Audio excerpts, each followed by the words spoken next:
really quick. We have a packed house here tonight, which we kind of expected.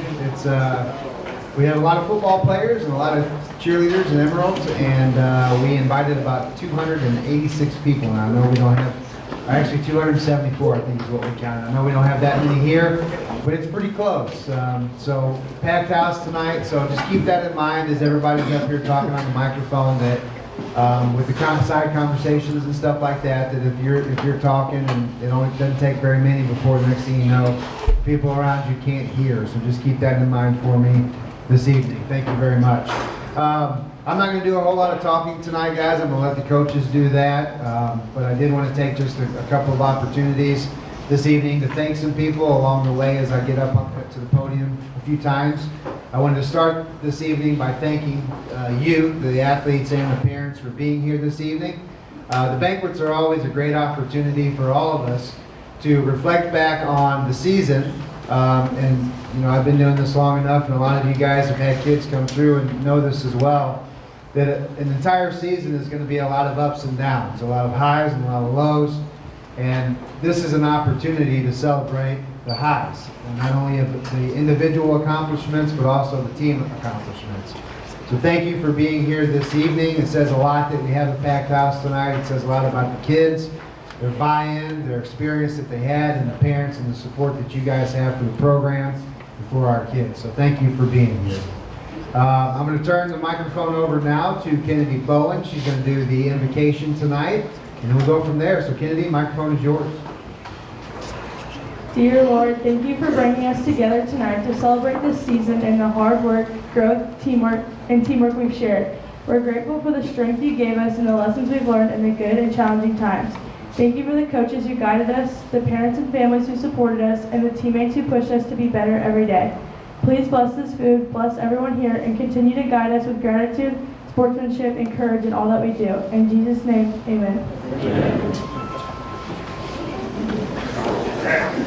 All right. Thank you, Kennedy. Great job.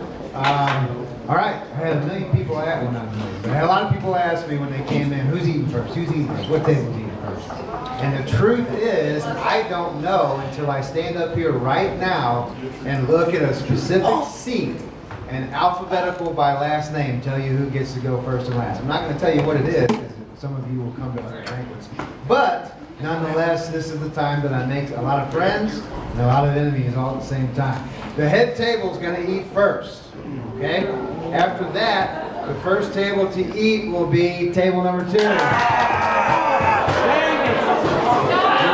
welcome. You're welcome. All right. The next table to eat after that is table number 1. The next table to eat after that is table number 4.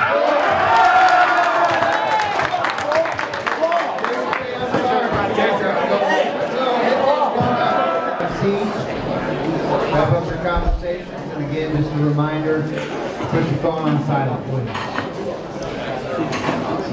Once again, thank you for being here this evening, and as I promised, I'm not going to do a whole lot of talking this evening. I believe that's the coaches. I did want to take an opportunity to thank groups of people, though. Can you guys hear me in the back? No. Mic's out.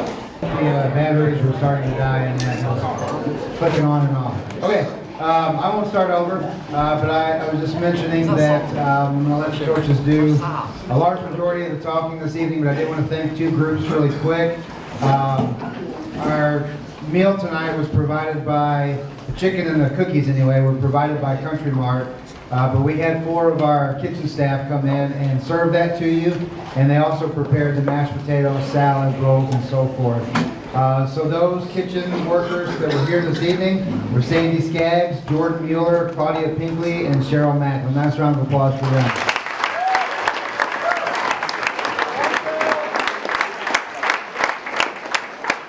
Always do a great job. I also wanted to thank one more group of people before I turn it over to Coach Kirchner. And I do need to introduce the people here at the table as well. Our sports boosters do a tremendous amount of volunteer work for our kids. And when I say a tremendous amount, They're doing it all on a volunteer basis. They're not getting paid anything. They're just doing it out of the goodness of their heart. They help put these banquets together. They help open concession stands at all of our events. They pick scholarship winners. They go to meetings. They do all kinds of stuff throughout the course of the school year. And again, it's just all out of the goodness of their heart. And I greatly appreciate them. I couldn't do this without them. Our booster officers are Amanda Bly, Steph Evelsizer, Rob Coleman, Mackenzie Beckham, and Andrea Fritsch. Nice round of applause for our boosters.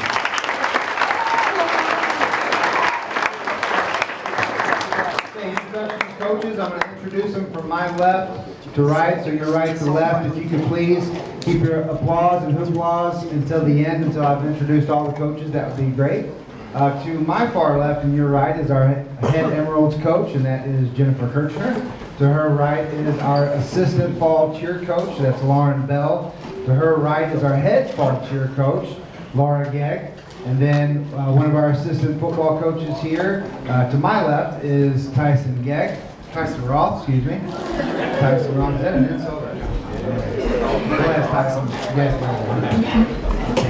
Tyson Roth. Okay, over to the other side over here, we have our head football coach, Jay Pope. To his right is our offensive coordinator, Kellen Bosler. To his right is one of our volunteer coaches, Aiden Boyer. To his right is our defensive coordinator, Eric Krupe. And to his right are two more of our assistants, Cody Schwint and Adam Sherry. So nice round of applause for all of us.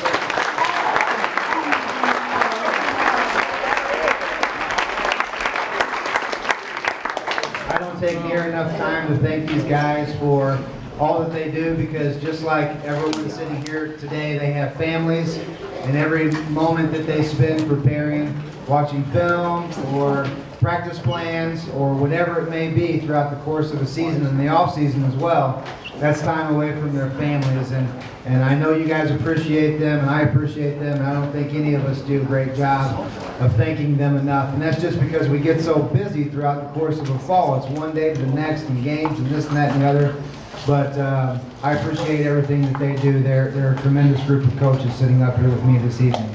With that being said, I'm going to turn it over to our Emeralds coach, Coach Kirchner, and she's going to talk about our girls.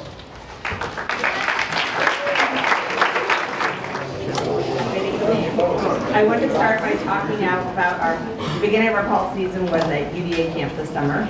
We went to the University of College of Pharmacy. It was 4 days full of learning dances and dance technique. Each dancer learned 3 dances over the 4 days.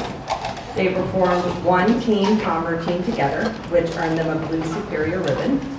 2 other dances ranging from hip hop to pom to jazz were learned by each dancer. They performed their 2 new routines on the last day of camp, and more blue ribbons were earned. Ava Zerwig also tried out for and earned All-American at camp. The girls had a lot of fun and became much closer through all of their team building activities. As a coach, I also learned that I'm too old to live in a dorm room and with little sleep for over 4 days. The Emeralds performed at 5 home games this football season. The weather at all of our home games this season was much better than it was last season. The only hiccup we had this season was having one dancer get hurt about 3 minutes before we performed for halftime at the second game of the season. It was very apparent at every game that the girls were having a blast doing what they loved. They shined bright during every performance this season and really came together as a team. We had a Little Gems dance camp where 95 elementary age students came after school to learn a dance routine that they performed before one of our Friday night games. The Emeralds did a great job teaching and corralling the children, even though they were extremely outnumbered. The girls and I had a blast during the festivities on Homecoming Friday, even though it was a very, very long day. They did an amazing job dancing at all the assemblies and walking in their very uncomfortable boots during the parade route. We also had a bittersweet senior night. At the time, we didn't know that it would be some of the girls' last Friday night's lights performance. I would like to thank the Emeralds parents for supporting their dancers and volunteering when needed for helping out. And I would also like to thank Dr. Nix, who answered my millions of questions that came up throughout the season. I would most of all like to thank the cheerleaders and everyone in the stands that supported our Emeralds during all of our halftime performances. I'm looking forward to our winter season where we will have 10 dancers that will perform at most of the home basketball games. I'm going to have the Emeralds come up here one at a time to receive their certificates and letters, along with saying a few words about each dancer, and then give out our 3 awards. First, we have 3 freshmen. Kara Gibson has been an amazing addition to our team. She has great rhythm and makes her dance moves look effortless. Kara has fit in with her bubbly personality, and she works wonders with our Friday night hairstyles. Even though she was injured for some of the season, she remained positive and supportive. Our next freshman is Kinley Palmer. Kinley is a very talented dancer. She has lots of tricks, amazing jumps, and very graceful turns. Kinley catches on very quickly with choreography, which is a huge asset to our team. Her fun and spunky personality has really fit in well with the team. The last freshman is Addison Wilson. Addison has brought lots of fun and positive energy to our team. Addison's a hard worker that gives her all to every routine that we do. She's a great tumbler with lots of tricks to add to our routine. Practice is never boring with Addison's personality and the many funny faces that she makes. Our one and only sophomore is Ava Zerwig. Ava dances so effortlessly, and I haven't seen any dance moves or tricks that she can't do. We rely on Ava a lot for her amazing turns, tumbling skills, and jumps. Ava has done a great job of working with Olivia to choreograph some of our routines. She has a lot of creativity and skill that shines through when she choreographs and dances. Congratulations again to Ava on becoming an All-American dancer at our UVA camp this past summer. Our one and only junior is Jersey Quinn. Jersey is a fantastic dancer and supportive teammate. She works very hard at every practice and always puts forth 100%. Jersey is willing to try any dance move that's asked of her. She's been a huge asset to our dance teams. I know that as a senior next year, she will be a great leader and role model for the younger dancers. The first senior is Olivia Kirshner. Olivia has been an amazing captain and choreographer for the team. She spends a lot of her free time working on perfecting our dances. She has come a long way in her 4 years as an instructor. She was the only dancer that had been to UVA camp before, so she took the younger dancers under her wing and helped them with what to expect at camp. At UVA camp, Olivia was offered the chance to dance in a parade at Walt Disney World, so she'll be doing that on Saturday. Olivia's goal for the future is to come back and coach the Emeralds.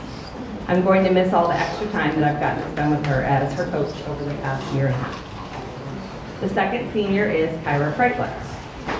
Kyra was also a fantastic captain for our team this season. Kyra has worked very hard learning all the routines this year. I've seen her confidence as a dancer grow over the last year and a half. Kyra has tumbling skills that we've used in some of our routines. I can always count on Kyra to give it her all with her dance moves and facial expressions on the field. I feel that Kyra has made the most of her 3 years as an Emerald. I'm going to miss spending time with her at practices and games. These are your Fall 2025 Emeralds.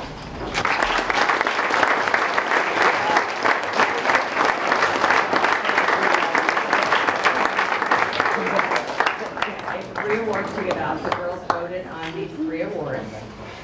The first award that I'm giving out is the Precision Queen Award. Ava Zerwig was voted our Team Precision Queen.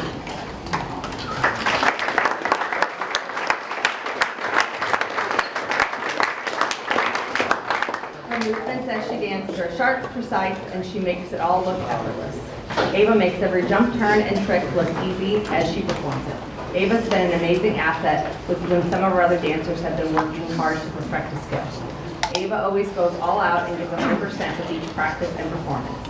Our team greatly values the excellent technique and energy that Ava's brought to the Emeralds. Our second award that I'm going to give out is Most Dedicated Dancer. Olivia Kirshner was voted our Most Dedicated Dancer.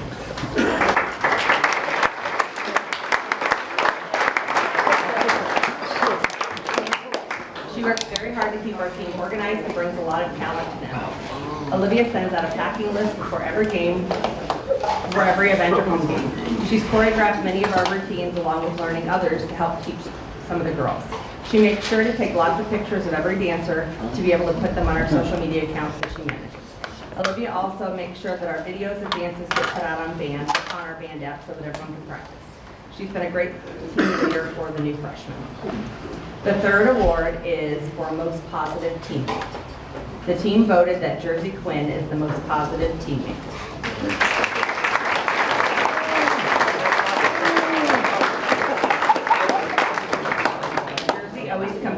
with a smile and a positive attitude. There have been many times when she spends extra time going over dance moves with the other dancers that aren't sure about them. Jersey has become more confident and sure of herself as the seasons have gone on, which brings a lot of positivity to our team. She will be a great senior leader for the team next year. All right, thank you. Okay. Definitely a great season for our Emeralds. That program has really turned things around over the past few years. I get lots of compliments from people on our Emeralds and how talented they are, as well as our cheerleaders and how sharp they are. I know they work very hard, not only for Friday nights, but also for assemblies and things like that. They put a lot of time in and it shows. So great job, Emeralds. And now I'm going to turn it over to our cheer coach, Laura Gatt. Come on up, Laura.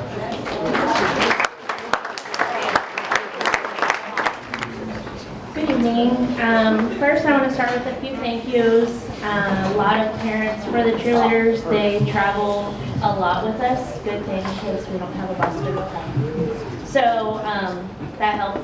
Dr. Nix for all of our crazy ideas, our last minute changes. The sports boosters for always supporting us. Coach Bell for always making sure I have everything I need because, let's be real, I don't always have it together. Coach Kirchner and the Emeralds and the senior football players for going along with our homecoming madness that seems to go over well each year. The Bob Rob this year was quite entertaining. Thanks Luke for not getting hurt. Lana, thanks you. And then also for the senior football players who travel with us to our homecoming assemblies. You don't know the impact that you make on those kids until they show up in a Jefferson R7 sweatshirt. That was bad. But thank you to all those who support us. As a season, we had a lot of great things happen for us. It's a very long season for cheer when we start in February with tryouts all the way till the middle of November.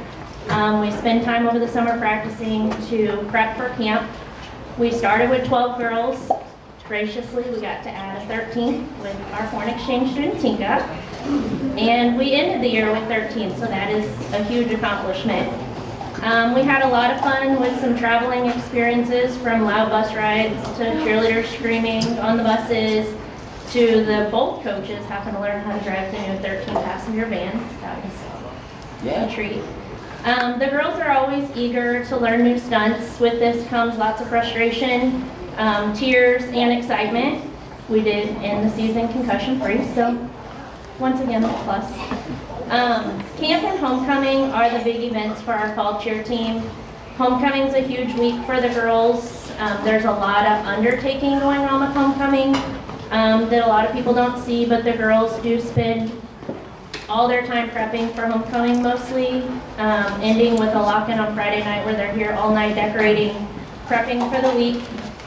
Spirit night, and then Friday, exhausting. They do 3 assemblies throughout the whole week, and the parade onto the game. So thank you to the girls for managing all that. Being able to work with the Emeralds this year in the Spirit crowd makes things and Friday nights very exciting. Without the Spirit crowd, the games are quite boring. Want to give a few camp highlights. The girls go to NCA camp over the summer, which, as Coach Kirchner already said, I'm too old to stay in a dorm room. It's not fun. You girls are all. But they spend 12 hours a day at camp. They're very long days. At camp, the team as a whole earned a Spirit Stick, which is the big recipient of cheer, their chant. They were scored and received an excellence ribbon. Cheer and band chant, a spirit ribbon for the team as a whole. This is the second year we're coming back as an entire team who was nominated for the NCAA All-American team, which is incredibly such an honor. We went into camp and I made it very clear to our buddy that was not our goal to have everyone nominated, and our buddy didn't nominate any of them, so they were noticed by all the other staff members there, which is super incredible. When we go to camp, there's over 370 some odd girls there, about 150 nominated. Out of those 150, only 21 girls make the team. It's never a guarantee, there's never a number. You're competing against a score sheet. We had 2 girls we'd like to congratulate, Isla Wolf.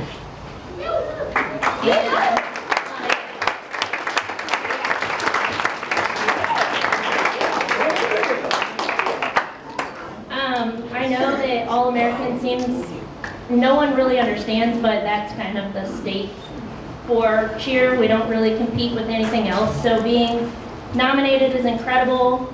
Making the team is also a huge honor. Before last year, I had only ever had 1 athlete ever make the team. So 2 years in a row, getting 2 girls on that team is a huge accomplishment. And Lana's probably the first one. She is the first one to ever make the team 2 times. So congrats, Lana. Yeah.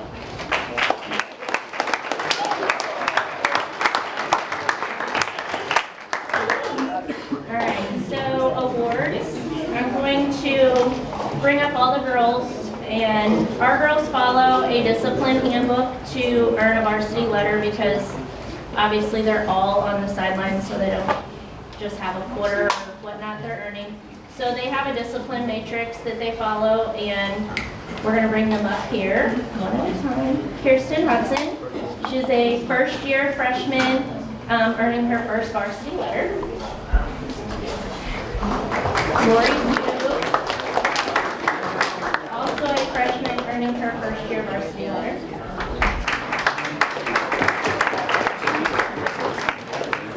Isla Wolf, a sophomore earning her second-year varsity letter with us.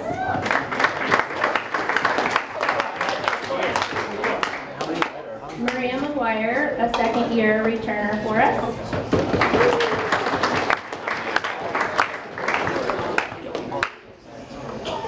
Sydney DeRouche, also a second-year returner.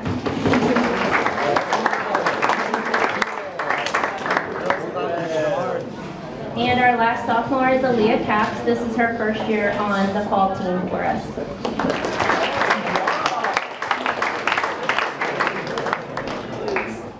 And then the big makeup of our team comes from our junior class. We'll start with third-year varsity letterman Kaylin Moore.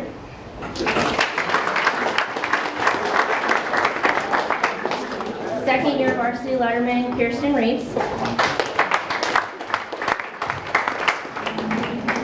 Third-year varsity letterman Lana Gay. First-year Lillian Crossland.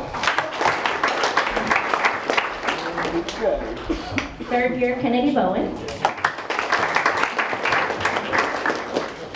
And first-year Olivia Beckman. And last but not least, we want to bring up Tinka, who has been our foreign exchange student. So we'd like to welcome her as our last junior/senior.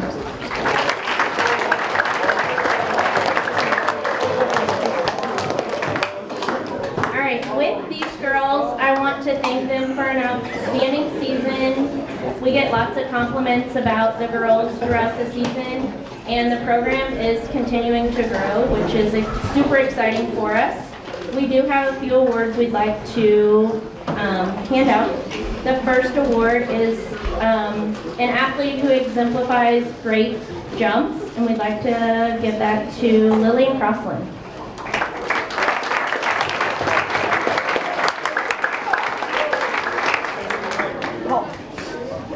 The next award that I'd like to hand out is a Perseverance Award. This athlete has shown great growth this year from an athlete who tried out last year, did not succeed. She continued to work hard, and here she is standing in front of us, a varsity letterman, Aaliyah Capps.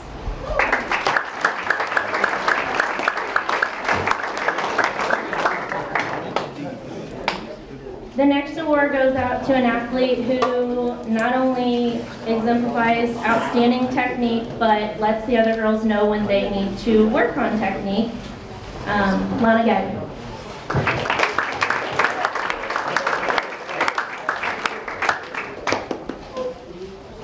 We have have a leadership award that we like to give out. This award goes to someone who the girls can go to, whether that's, can you give me a ride to get something to eat, or what are we supposed to wear, or the person who texts me at 10 o'clock at night, Coach, what are we supposed to have tomorrow? Miss Kennedy Bowen.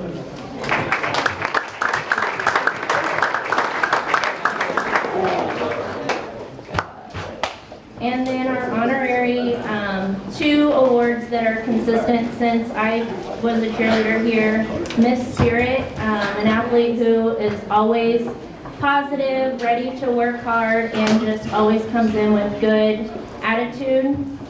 Miss Kaylin Warren.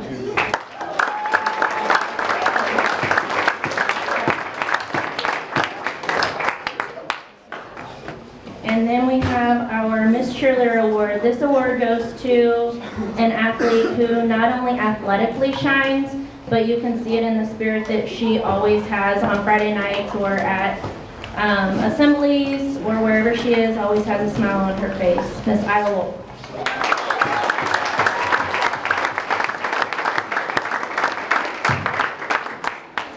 And the last award, we added this one. We're all going to miss her, but we're giving out a Heart of the Team Award to Miss Tinka.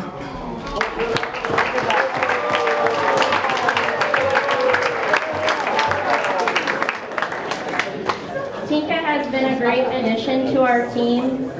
It's not always every year that we can get a foreign exchange student, but whenever her host mom reached out to me over the summer to let me know she wanted to be here, she literally got off the plane and was at practice the very next day. That was with getting a physical, and at practice she was eager to be there. She took on the role of learning everything as quickly as she possibly could. All the girls, I believe having her here really pulled them together. They all wanted to see her succeed, and she did a great job. So congrats, Tinka. And this is your fall cheerleading.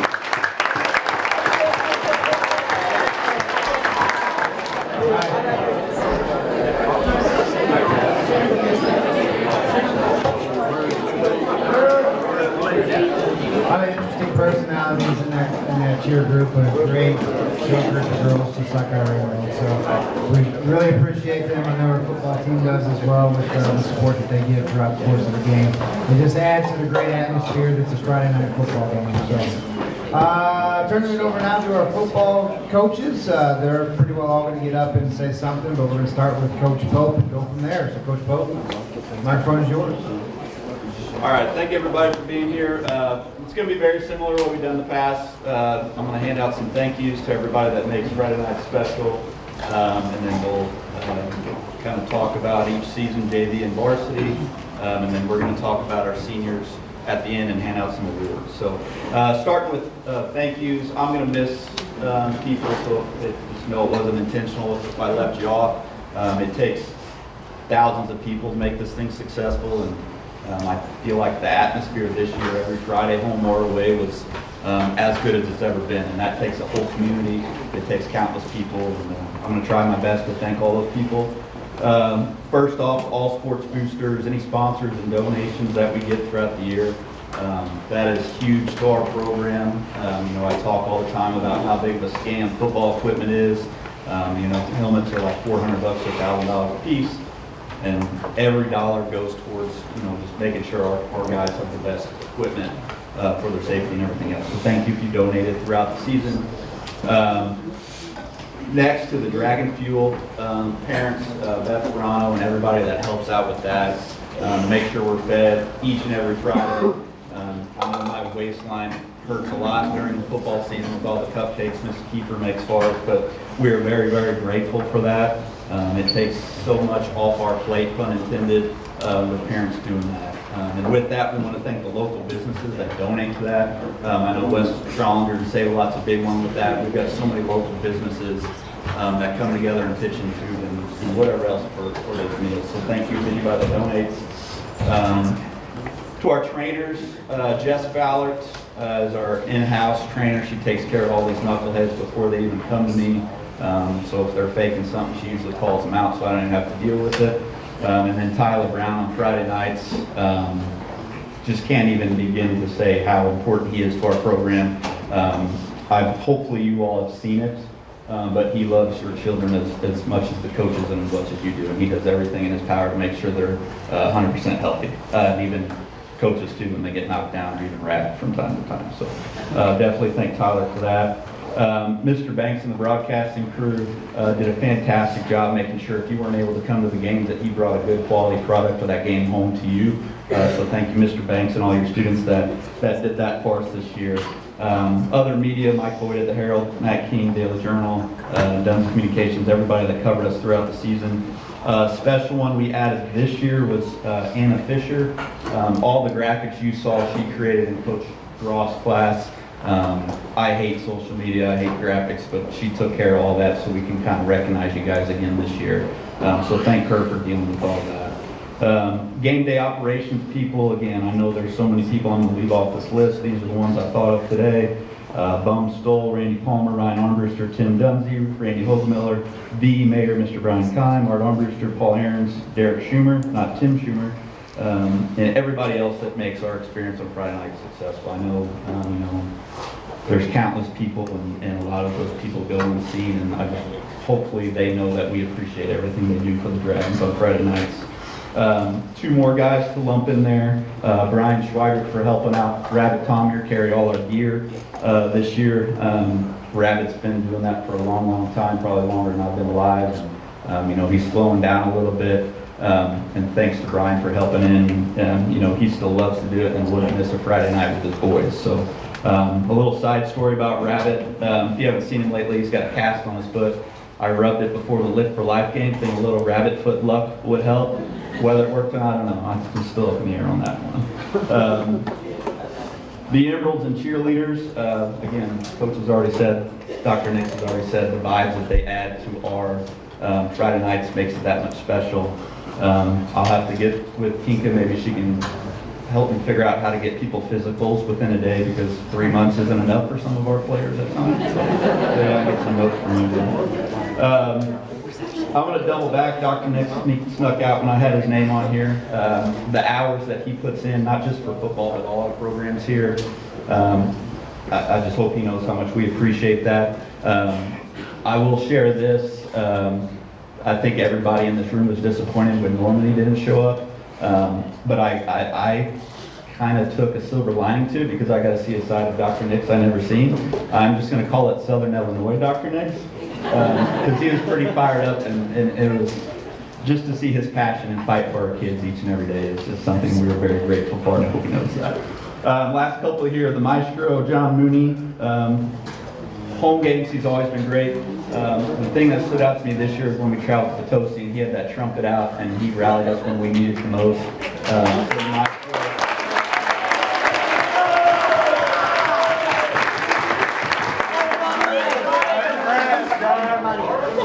Very grateful to him and all the band students. I don't know if the story got shared. They were supposed to go out to Mizzou earlier this fall to play at a home Mizzou game, and that got canceled due to weather.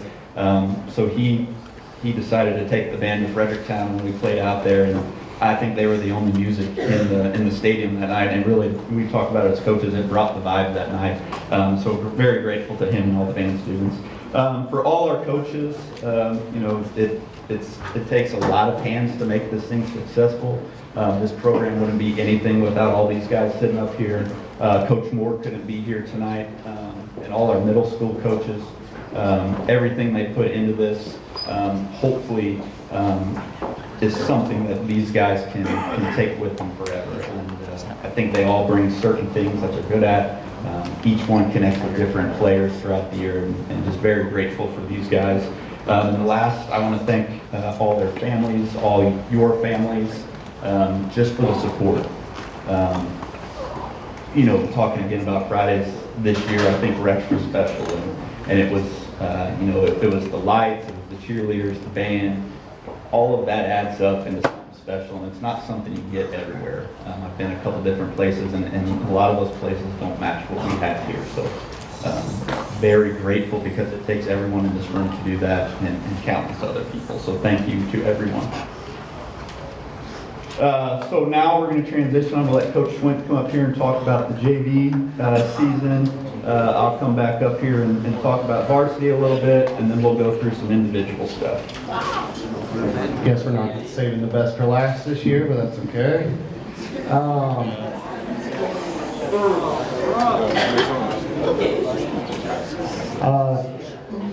I also have a few thank yous just to start off. Thanks again to all the wives and our kids for putting up with us and giving their time so we can spend time with these guys. Also, thanks again to the parents who help out with the meals. I'm with Pope, probably 10 pounds heavier during football season, so thank you for that. Dr. Nix, thanks for hearing out all my words and complaints throughout the year and always looking out for this program and the kids' best interest. Cheerleaders, Emeralds, thank you for everything you do for us and supporting us and being in it with us. Special thanks to Coach AB for volunteering his time this year. He brought back a part of me that I think I've been missing for a while as a coach, so that means more than you probably know. Now I would like to call up any of you guys who participated in the JV games on Monday nights, so come on up, boys.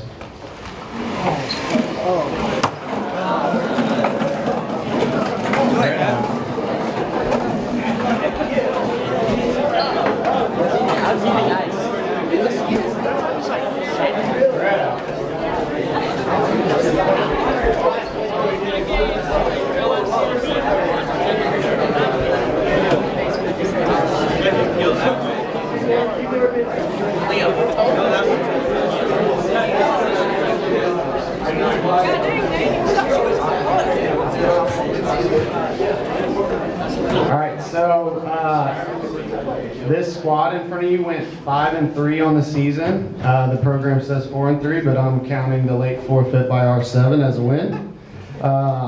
The 3 losses were to 3 teams that had a combined loss total of 1, and that 1 loss was to one of the other teams. So pretty impressive. They had a great season with many ups and downs, moments of learning and many times where they faced adversity head on and kept battling. All these things are great to have to use as experience for the future. My personal favorite was the overtime win at Potosi, burger route. If you know, you know. Special thanks to all the boys on defense.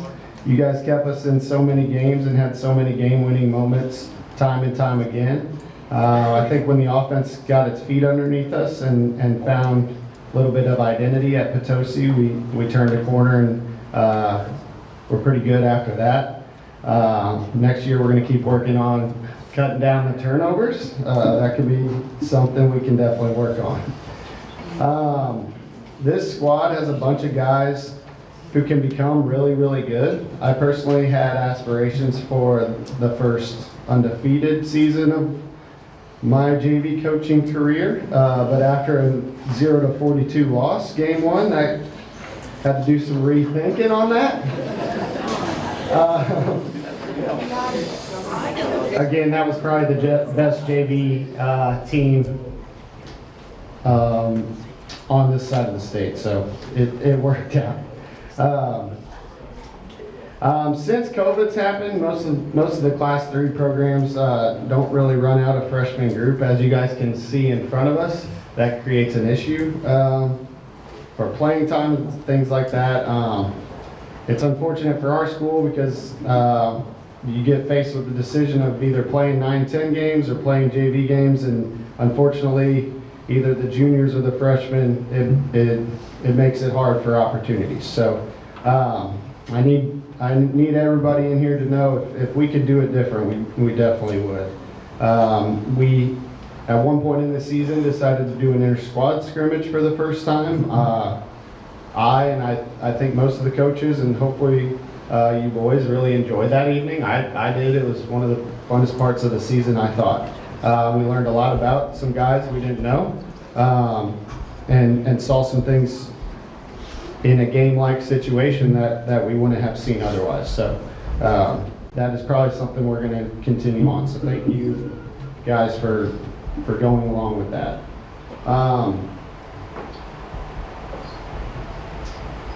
I see a lot of you guys in this senior group. They're a group to really look up to.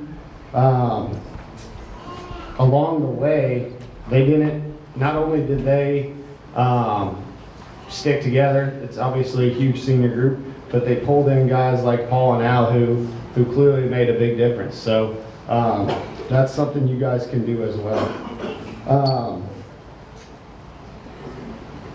Next year, guys, we have 2 returning starters on both sides of the ball. There's tons of spots that are wide open for you. Make the most of your opportunities, work hard, come to us coaches in the off season, have the tough discussions on what you need to work on to get better, and ask us where we see you guys in the future. We're going to be honest with you. We want you back, and we want you to make the most of this thing. So, many of you either watched or were at the Live for Life game. No one who saw what happened would be able to say that special teams aren't important as well. Take pride in any position you earn. We care about all of them and need all of them. Some people may ignore the importance that special teams play on the outcome of the game, but we certainly do not. Thank all of you guys for an awesome season.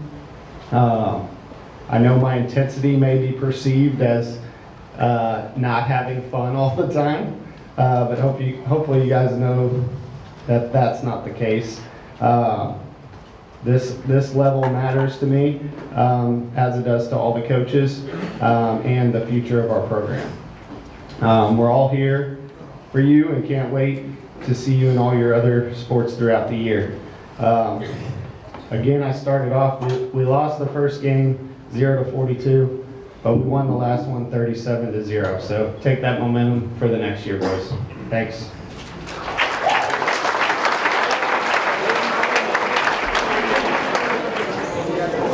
All right, we're going to move on to varsity. I'm going to get all your certificates and stuff to you throughout the week. I hate making you guys stick around and do it tonight since there's so many of you. I'll track you down like usual. I don't know how you all are. Not sure that I really have the words for this season yet. It was, we had high expectations. I think everybody did about not only these players but the team, what they could accomplish. A lot of emotion throughout the way. And I felt like I wasn't going to get up here and say anything that the players haven't already heard me say this year. I didn't feel like I was going to get up here and tell the parents, hopefully anything that they didn't see throughout the year.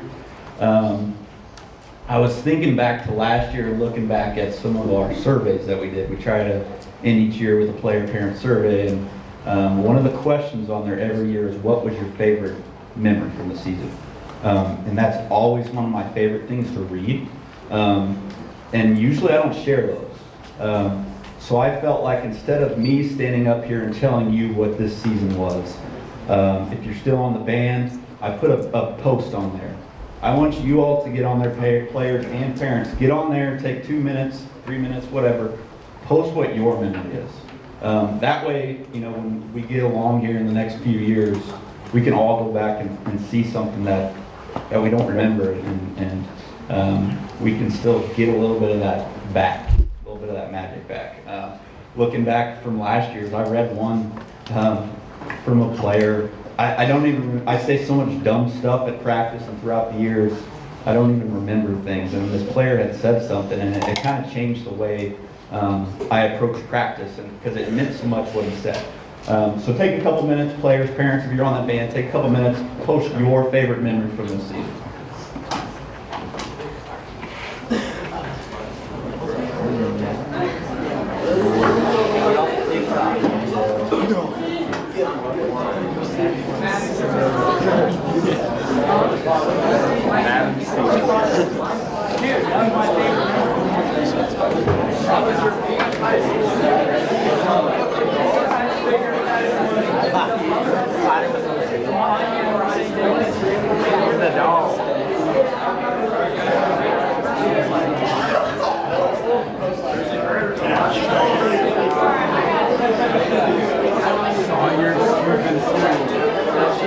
Finding out the same thing. Watching the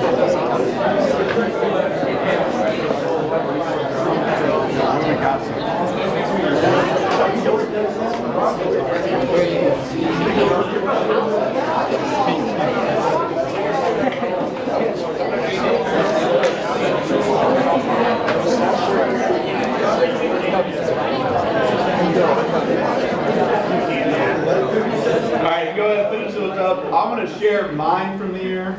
I tried to, there were so many. I tried to weed out the best ones. So my first one was,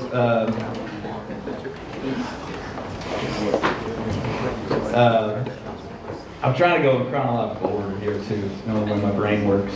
So the first one I have on here was going up to U City, playing at their beautiful new facility. The Dragons were the first team to ever win on that field, so that was one of the first that we had for this team, was the first to do. But the memory that I hope I remember the most, I think the coaches have done a good job reminding me of this. At the end of my pregame speech, I may or may not have screwed up the ending of it, and it came out not the way it was supposed to. So just know it wasn't supposed to be worded that way. The next moment, Coach Schwint already kind of mentioned it. The comeback at Potosi, the pregame speech.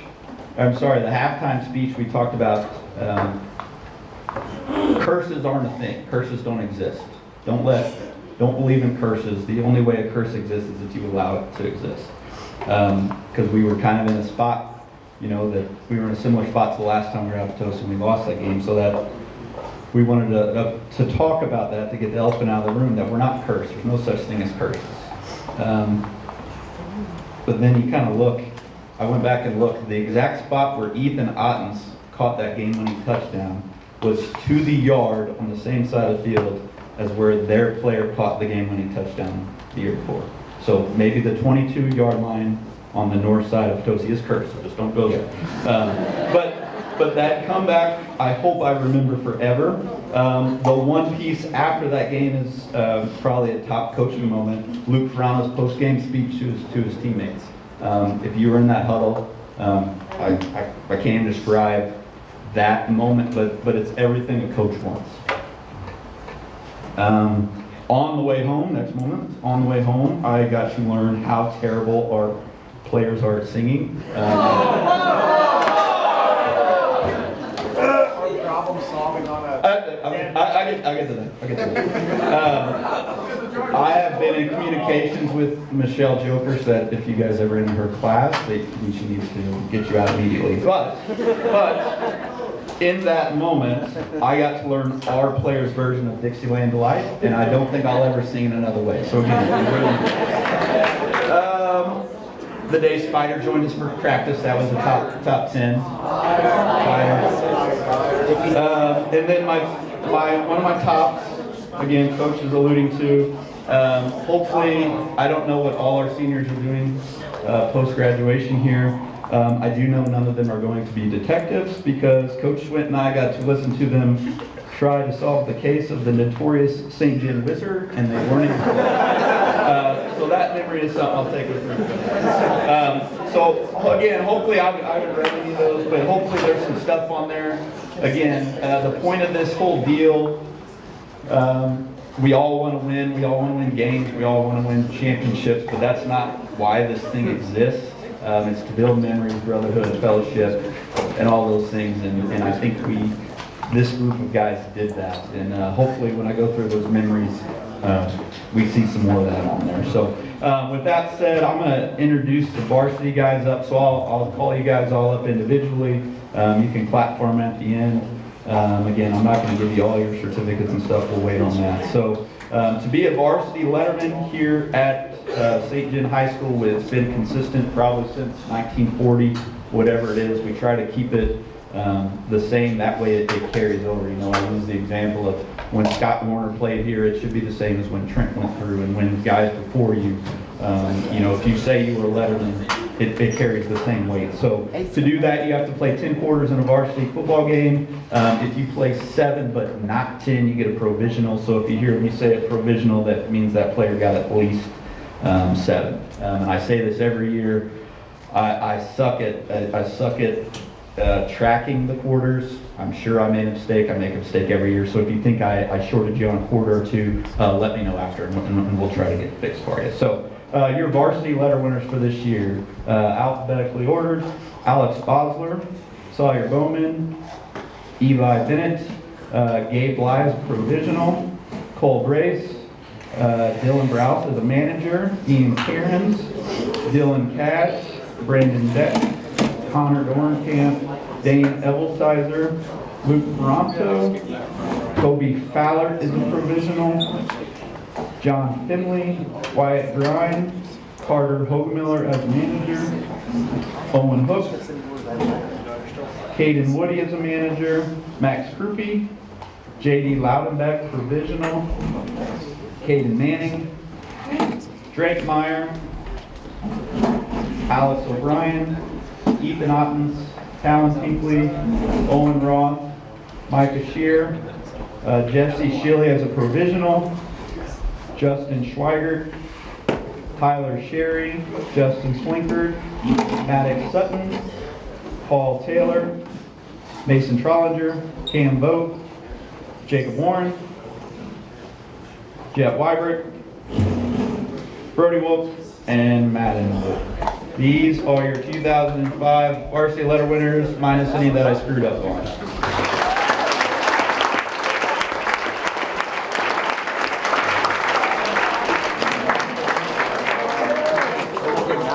Again, the things we ask these guys to do aren't easy. That's why we asked them to do it. You know, we talked last year the importance of doing hard things. I'm not going to recap all that, but the things we put these guys through for football, for you know, the pursuit of being better humans is not easy. But these guys did it. I want to double back here. The worst part about not getting that Normandy game. We have a lot of these guys that aren't up here that we had planned to get up here with those 4 quarters. So if, you know, I wish we could have had that for you guys that aren't up here. So I just wanted to make sure we pointed that out. So one more time, give a round of applause for these guys.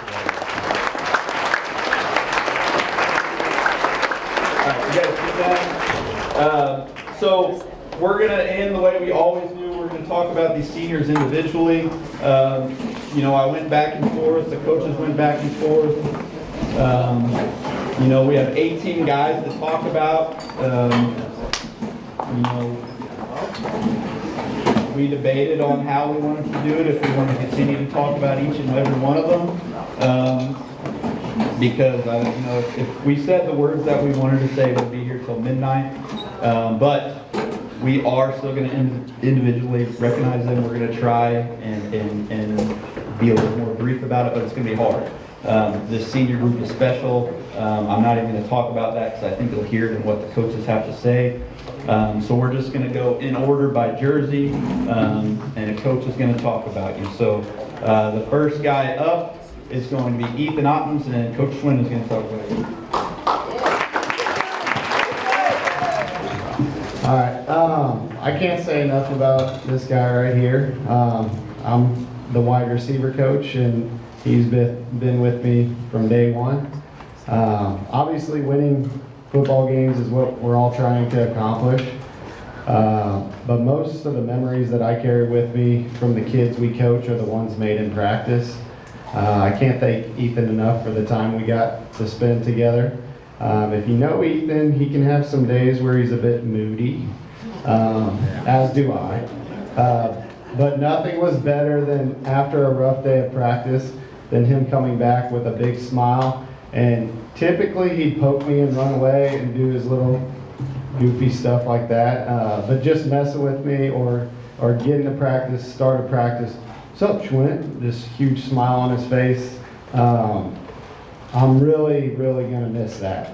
Now on to his skill set and what he did on the season, which was incredible. with our offense getting a little makeover this year, we knew that the opportunities for the receivers would be less frequent, but we also knew that when those things and opportunities presented themselves, they would probably be touchdowns, as you guys saw when you watched Friday nights and you saw Ethan scoring most of the time when he had the ball in his hands. So he proved that to be true time and time again. Ethan came up with clutch grabs. I think everyone in this room who was at Potosi or at the Lift for Life game will remember his game-winning catch against Potosi and his touchdown right before half against Lift. Coach Bosler's voice on those two plays is going to ring in my ear over the headset forever. Come on in, one time, baby. I can hear it like perfectly still, especially the Potosi one. Like that's one of the best memories I think I've had as a coach. So thank you for giving us that. Then on top of that, his kicking ability and just knowing that thing was going to go through the uprights every time, as long as it didn't get blocked. You all don't know this, but that whole week before the Lift for Life game, Ethan spent extra time all week working on spotting those kicks. And for those of you who watched that game, you saw how important that ended up being. So he take a lot of pride in working hard and seeing those benefits.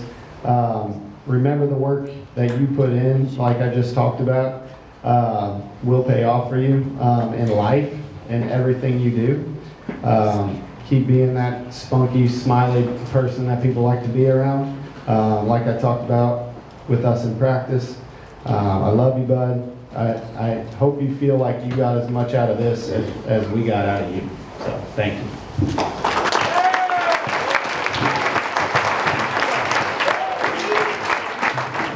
Justin, come on up, buddy.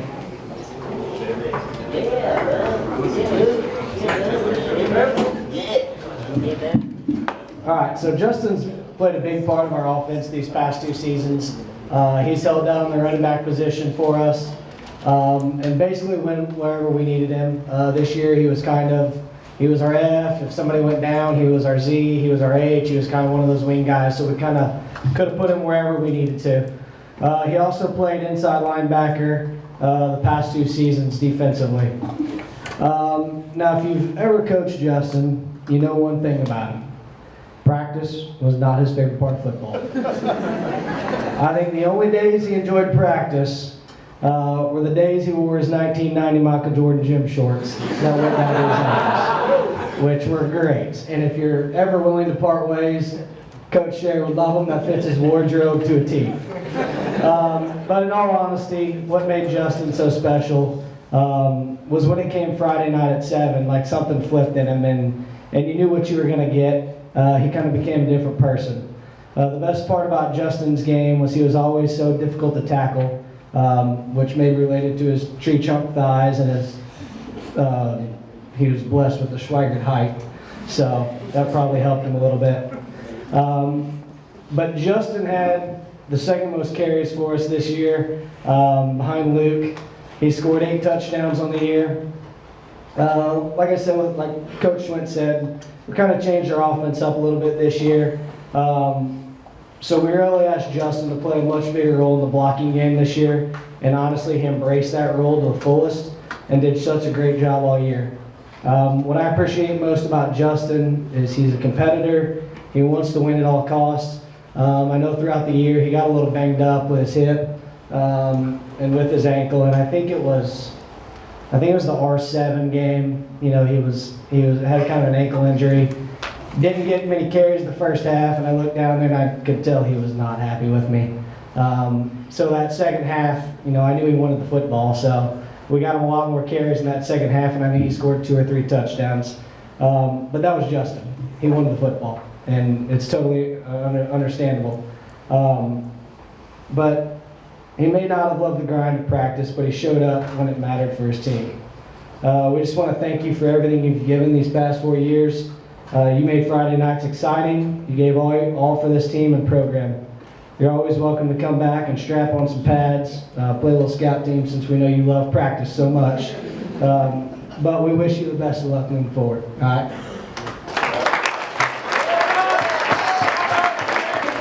All right, Coach Moore was going to talk about Talon Pinkley, but he couldn't be here tonight, so I'm going to fill in for him. Come on up, Talon. He's got a printout of what I'm supposed to read, but I'm gonna start a little bit with myself. Talon's kind of a full circle moment for me, and the fact that I'm getting old. I grew up with his dad here in town and graduated with his mom.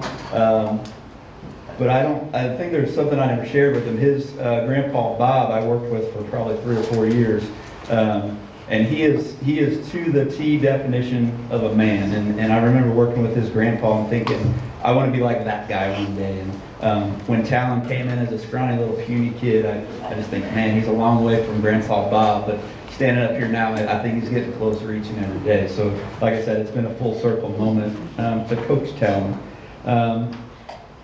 I'm going to read what Coach Moore has on here, so if you don't like it, don't hit me. I think just the way it's on here, it looks like he put a lot of time in. So it says, tonight I want to recognize a young man whose journey through our football program has been defined by his perseverance, growth, and character. Talon has been a part of this football team for 4 years of high school. From day one, Talon brought a high level of football IQ and a steady presence to our team. But what stands out the most to me about Talon is his incredible leap that he made between his junior and senior year. In a world where players often complain about playing time instead of earning it, Talon was the exact opposite. He took ownership in his development. He committed himself to the weight room. He decided that he was going to earn his job the right way, and he did. Throughout high school, Talon was constantly faced with a deep depth chart in front of him and tough competition. Instead of backing down, however, he went about everything the right way. He waited his turn, he embraced his coaching, and he earned every opportunity that he got. Nothing was handed to him. He earned it through hard work, preparation, and persistence. For these reasons, I'll be using Talon as an example for years to come, that working hard, doing things the right way, and preparing relentlessly leads to playing time, while doing nothing usually earns you the exact opposite of that, which is nothing. Talon, I am proud of you. You showed what it means to grow, to compete, and earn your place in this world. Thank you for being a role model of perseverance for our program. Coach Moore.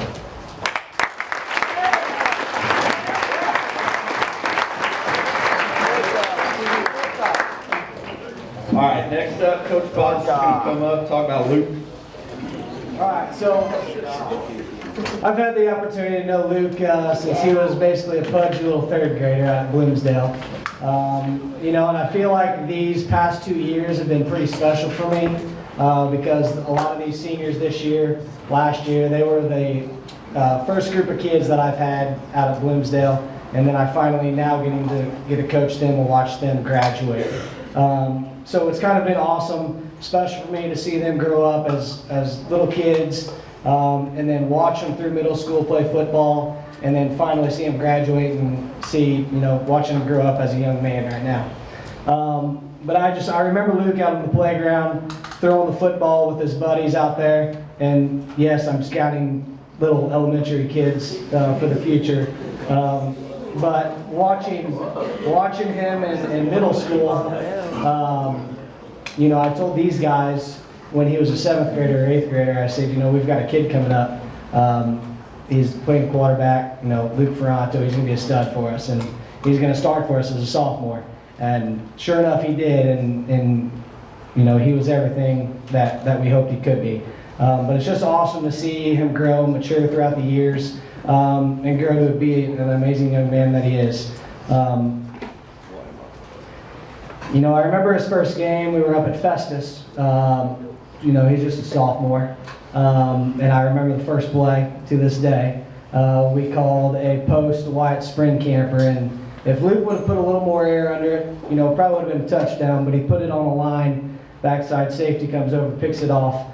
But I think he only threw 1 that game, maybe 2. I mean, it's a lot better than the previous quarterback that we had that started as sophomore, he threw 5 interceptions. And he may or may not be sitting over here, but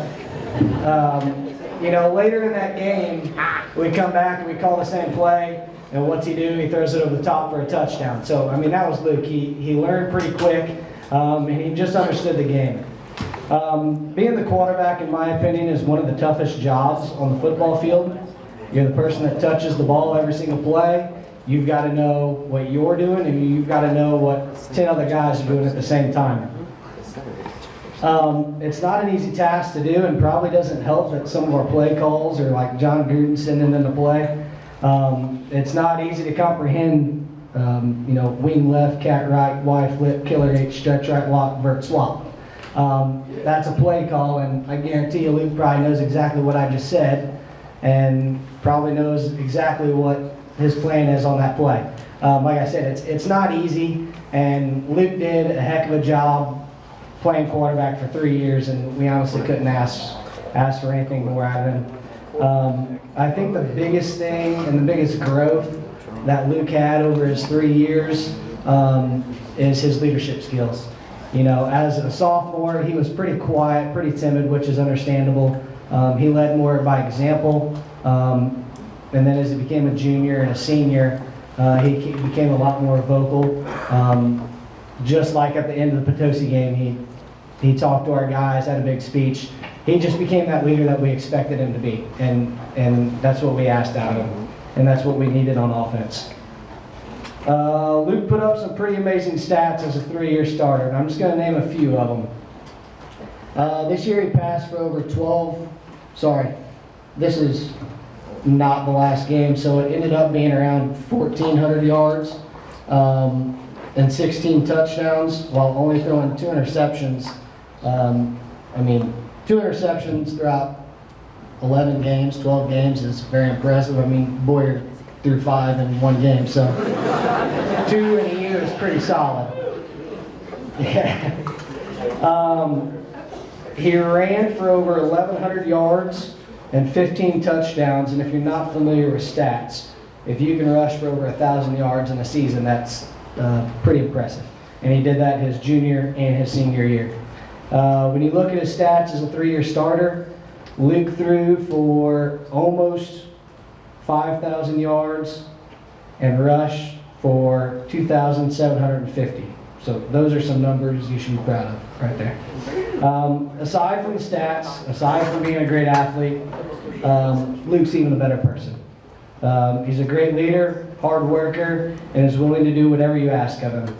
We thank you for everything you've done over these 4 years playing football, and we can't wait to see what you accomplish next. Congratulations.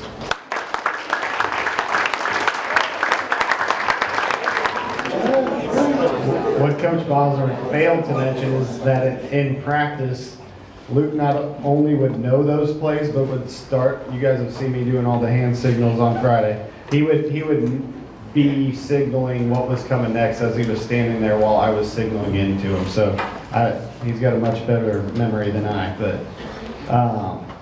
I am going to be speaking on behalf of Coach Moore, Alex Bosler.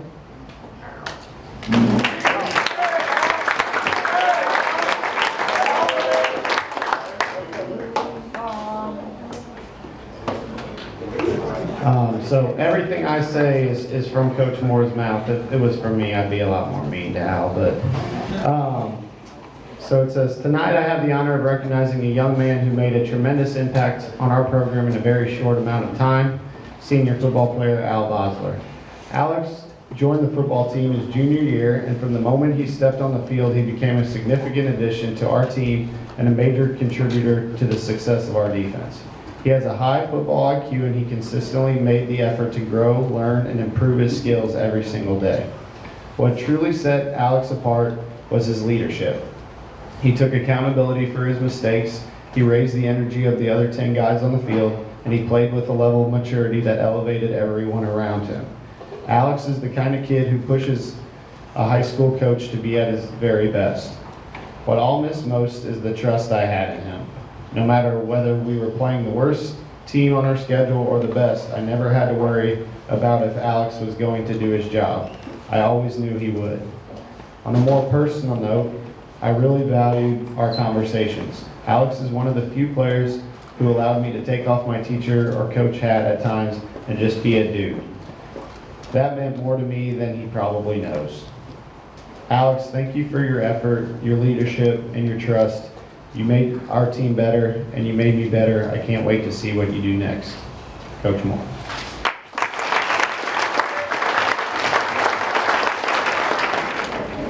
Next up, number 14, Mr. Cameron Vogt.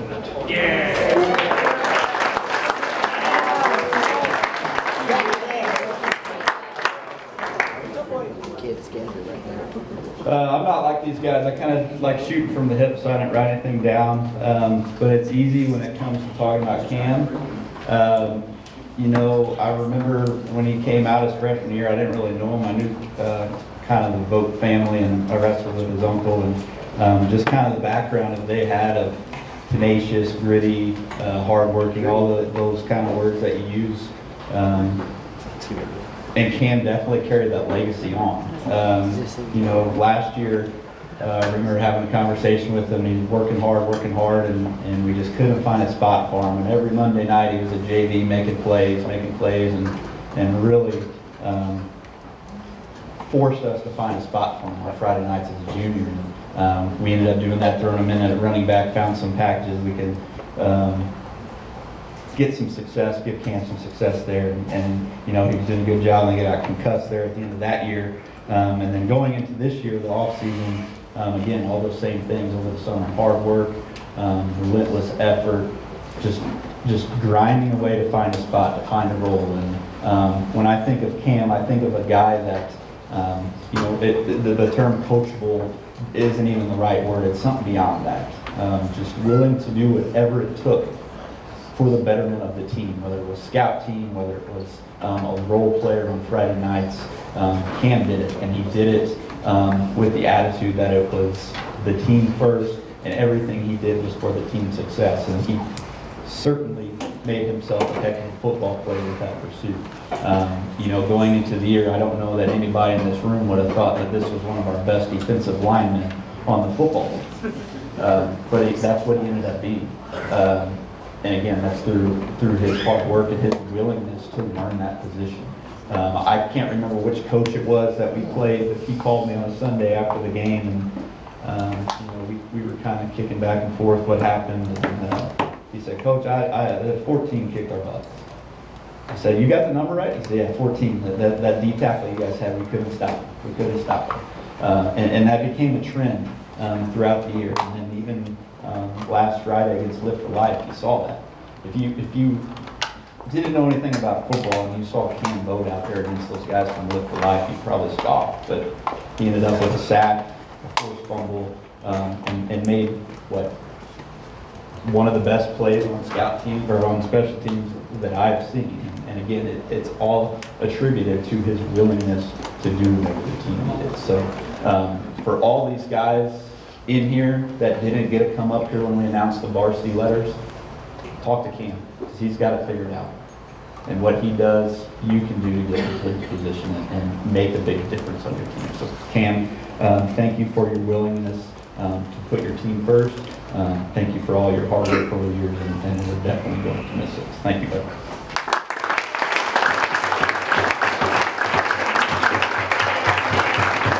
Next up, we'll have Justin Swinker, Coach Swinker.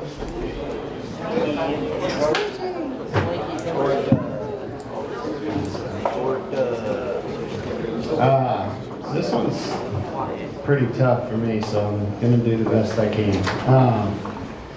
Justin's just the epitome of working hard, being a great teammate, being a quiet leader, and just making the most of every opportunity he has earned for himself. I love all these seniors, but for me, if I had one kid for my children to look up to, it would probably be Justin. I myself was not the most naturally gifted, and I think that's why when I met Justin as a freshman, I connected with him so much. Not to say he's not athletically gifted, but he doesn't maybe run like a deer like Owen Roth. I'm not gonna tear your head off like Paul Taylor, but he's going to give you every single piece of him that he possibly can. I just remember him asking questions as a 9th grader that I've never had. You know, I've dealt with a lot of freshmen, both in the math classroom and on the football field, and Justin just asked things that mattered, and not just things that he didn't hear right or stuff like that. He had a purpose to all of his questions, and I can't remember a time where Justin messed up a play or route mentally from 9th grade to 12th grade. I don't recall a time. In reflecting before I wrote this, I really tried to think of all the important things that he's done, and I just don't remember him messing up. If I remember right, I gave his mom a phone call when he was a freshman, just saying how much I appreciated that about him. And I hope she remembers that. These kids and coaches know, well, most of you've seen it too, that I can get quite fiery, as I mentioned earlier, and most of that comes from just the mental mistakes that might happen. And again, Justin, I never had to do that with. I want you to know how much I appreciate how reliable, both intellectually and just as a teammate for everybody else. That means a lot. Again, I'm going to go back to the Potosi game. That's just the one that sticks with me out of all the others. Most of you witnessed the comeback, but what I carry with me is what happened at halftime, and Slink was just a huge part of that. It was a group thing, but I can just remember him in that locker room, and I'll probably always remember this just as much as Ethan's last touchdown. And I can remember him saying to everybody, we have this, we got to stick together, we got to quit getting on each other, and we just got to stick it out. And I just won't forget that. If you were in that locker room, there would have been no doubt in your mind, because I'm sure in the stands it's like, oh, I don't know if we're going to pull this one out. If you were in that locker room at halftime, it was a completely different feeling than I've seen since I was a player for a St. John football team. They just knew there was no other choice but winning that game, and it's really hard to describe, but all these guys know exactly what I'm talking about. And I credit a lot of that to Justin, who again doesn't always say a lot, so when he does say something, it matters. I would be lying to you if you told me at the start of the year his stats at the end of the season, that I would have believed they were going to be that, but I'm happy they were. Again, he made the most of every single opportunity he was given. If we had a play drawn up for him, he was going to snag that thing. In the lift game, he had a huge 4th down catch that kept us in that thing. So, again, just reliable on the field just like he was off the field. He became so reliable that when his little brother presented to me the proposition of gaining some bonus points on his Friday quiz if Justin scored 3 touchdowns against Fredericktown, that I had to decline because I watched him in practice all week probably score 40 touchdowns. So when he scored his 3rd touchdown against Fredericktown, no one came up, bonus points? I was like, no, dude, I told you that was going to happen. I told you that was going to happen. So that was for a Slink game, I'm going to remember that Fredericktown along with that Potosi one. This is a great young man who's going to do great things in this world, and I can't thank him enough for letting me be a part of his journey and getting to see how hard work pays off. Young guys, stick with it. Justin didn't just become what he was this year for this football team by chance. He focused on his weaknesses. He used his strengths to the best of his abilities, and above anything else, he put his trust in us, that if he did those things, his opportunities would come. I love you, bud. Thank you. And just know a part of me pulls for the Panthers every Sunday because I root for your happiness.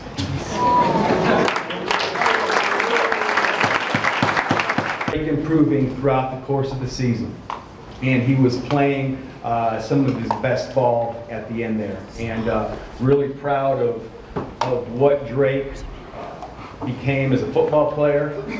Really enjoyable to be around and be with. The three men I'm going to talk about, I've got something at the end because there's a big common theme with all three of those guys. But it was a great opportunity for me to get to know these guys, to coach Drake, and I look forward to watching him on the wrestling mat starting next month. Drake.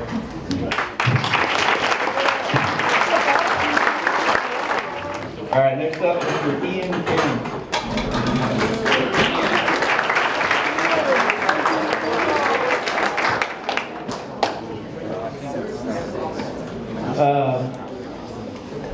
I think I've told Ian this. I don't know. I can't remember. Again, I say so much things throughout the year. I don't really remember what I say half the time. But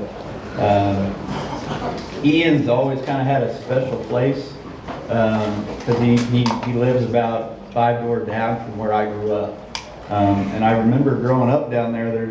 It's almost like a different place here in town. It's like its own little world.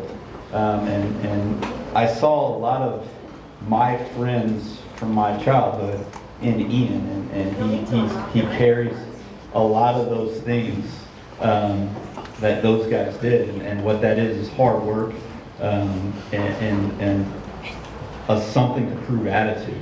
And Ian had those things, and I think in his 4 years of high school, he probably took reps at every single position on the football field. And I'll stand here right now and I'll tell you, I don't know what Ian's position is, but whatever position we put him in, he tried his ass off and he made plays. And I finally got a good copy of our Live for Life game today. That's a story in itself. But as I was going through entering stats, every kickoff against Live for Life, outside the ones where we got the fumble, he made the tackle. I didn't realize that in the game, but watching it today, it was having not written anything about tonight and then watching those plays, it just kind of came full circle for me, and it's really hard to put into words what a player like Ian means to a program, because he's not in a lot of the stats. He's not a guy who gets his name called on the PA a lot, but all our success is because of guys like Ian and their hard work at practice, and I just hope that you know that we see those things, we recognize those things, and you are a massive part of our success as a program.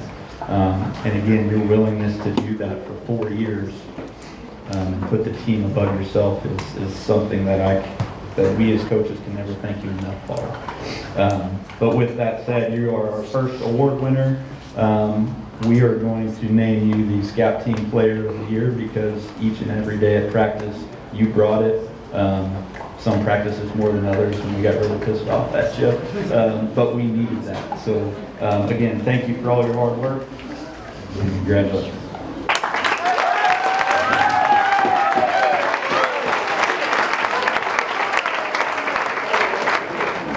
Okay, Cole Grace, come on down.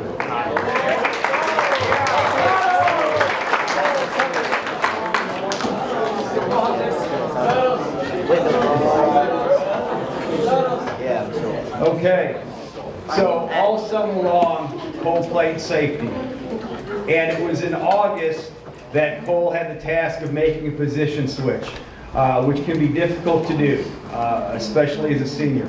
As a staff, we felt it was best for Cole to move from safety to the Sam linebacker position, and it paid dividends for both Cole and the program. Cole was quick to pick up the position, ended up starting at linebacker for us. He played hard week in and week out, and he played hard at a position that requires both physical and mental skill. He wasn't afraid to mix it up. He wasn't afraid to mix it up with the big boys in the box, but he was also able to step up and run with some of our opponents, better athletes in coverage. And it was my pleasure to get to know Cole this year, to be able to coach him, and that work ethic that he has continued to carry him through life. Cole Brace.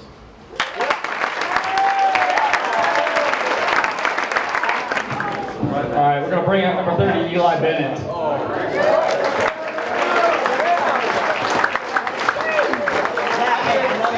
I'm going to start off by saying I really love this kid. He's been a part of the football program for 4 years, and he's done whatever it takes.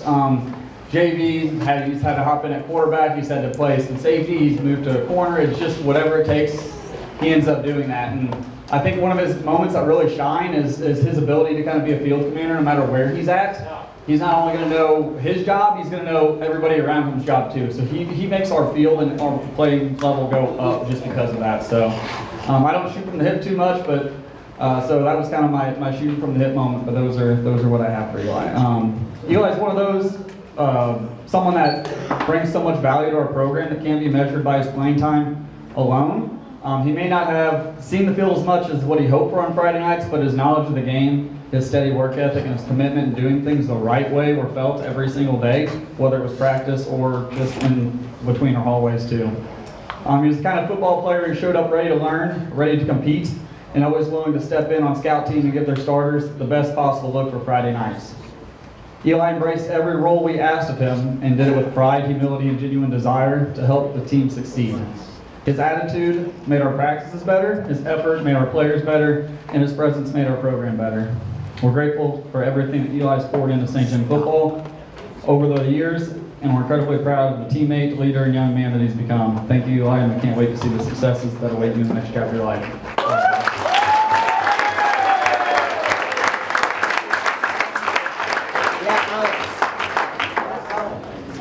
Sawyer, your turn.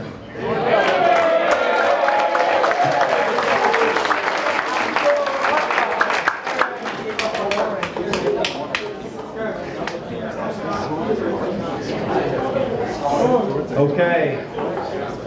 Sawyer did a great job for us at middle linebacker this season. Similar boat to both Drake and Cole. This was Sawyer's first year as a full-time starter. And I know he waited a long time for that opportunity. He knew what the position required at Mike linebacker and did what was asked of him. Sawyer quickly picked up on a new defensive scheme. You could see he was an intelligent football player. He understood the defense and he understood how he fit within it. As a middle linebacker should, Sawyer did a great job getting us aligned properly. He was a physical football player. He played hard. He never took a play off. Okay? He was also the centerpiece of some of our program's biggest plays this season. Just like with Drake, I'll never forget that forced fumble that he had in the Park Hills game. I'll never forget Sawyer's 85-yard fumble return for a touchdown, our first defensive score of the season, which broke Jefferson as a team and really broke their back. And it's been a pleasure to be able to get to know Sawyer and coach him as well. And again, just like all you guys, all these attributes that you have are going to allow you to be successful through life. Sawyer Bowman.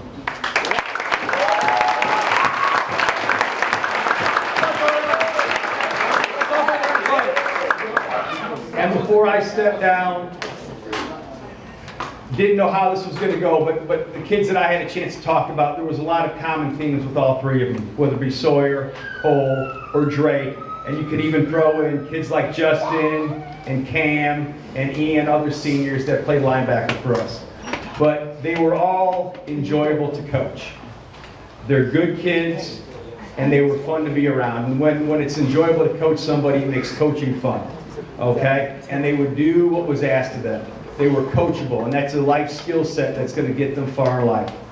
But all three of these young men are what you'd want in linebackers. They were just blue-collar guys. They had a lunch pail mentality, and they went to work every day. And that allowed each one of them, as well as their team, to have the success that we had this season. So thank you. I got the next three guys, I believe. First thing I want to say is Coach Bowser's already gone. He's feeling pretty good about himself, and I want to just reinforce, Coach Bowser, if you keep drinking your milk, keep taking your vitamins, you too can start shopping in the men's section one of these days. You're going to get there.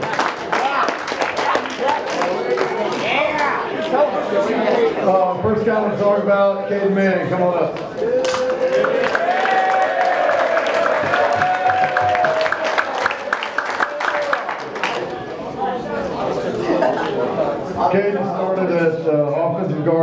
offensive tackle this season. Defensively, he was able to collect 6 total tackles, 1 sack, and 1 tackle for loss. And I was going through those, and I was like, man, I could have fallen down and gotten 6 tackles, man. 6 tackles? We played 10 games? Dang, bud. Seriously, though, the DTs get double teamed a lot, so they're not going to have huge tackles. So don't judge Kate on that. Offensively, he made a much larger impact on that side of the ball. I think it was a goal of his last year. He played tackle. He wanted to move to guard. We ask a ton of our guards. You guys watch us a lot. We pull them a lot. We ask a ton of our guards, and that was a big ask of him. We didn't know that he could play with low enough pad leverage, stuff like that. Tackles, they can kind of be lazy at times. You can't do that when you're playing guard. Caden took it on. He ran with it. Did a great job.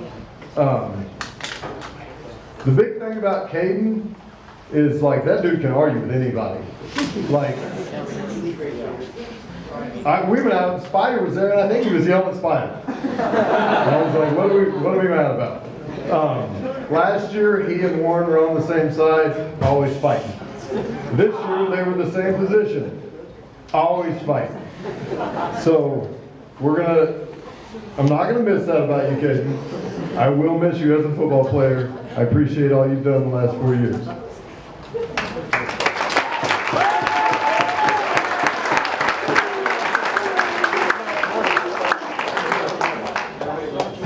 Next guy, John Finley.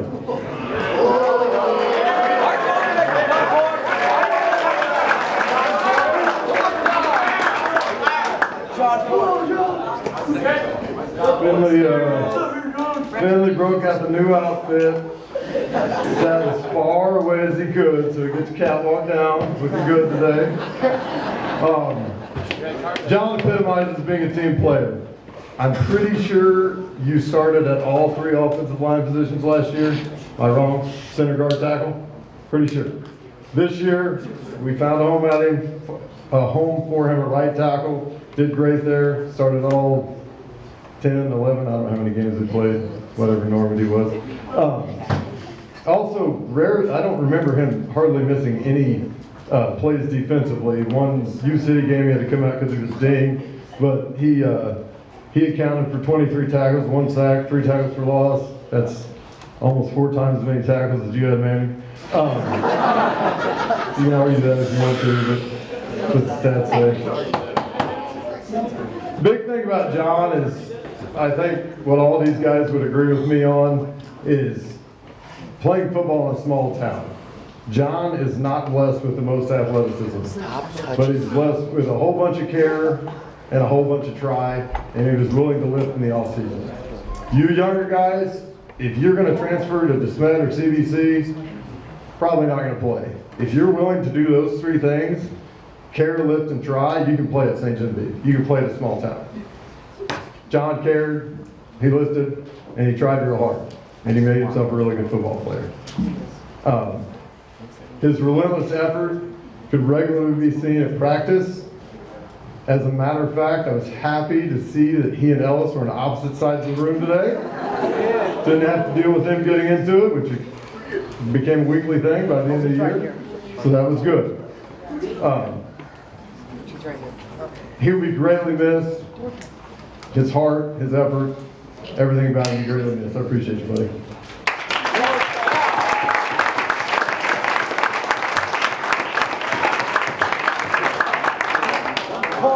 Last guy I have, Paul Taylor. Come on, bud.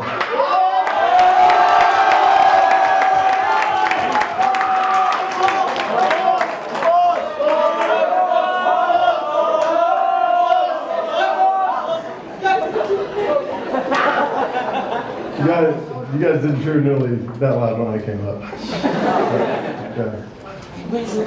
Paul started offensive tackle, defensive end this year.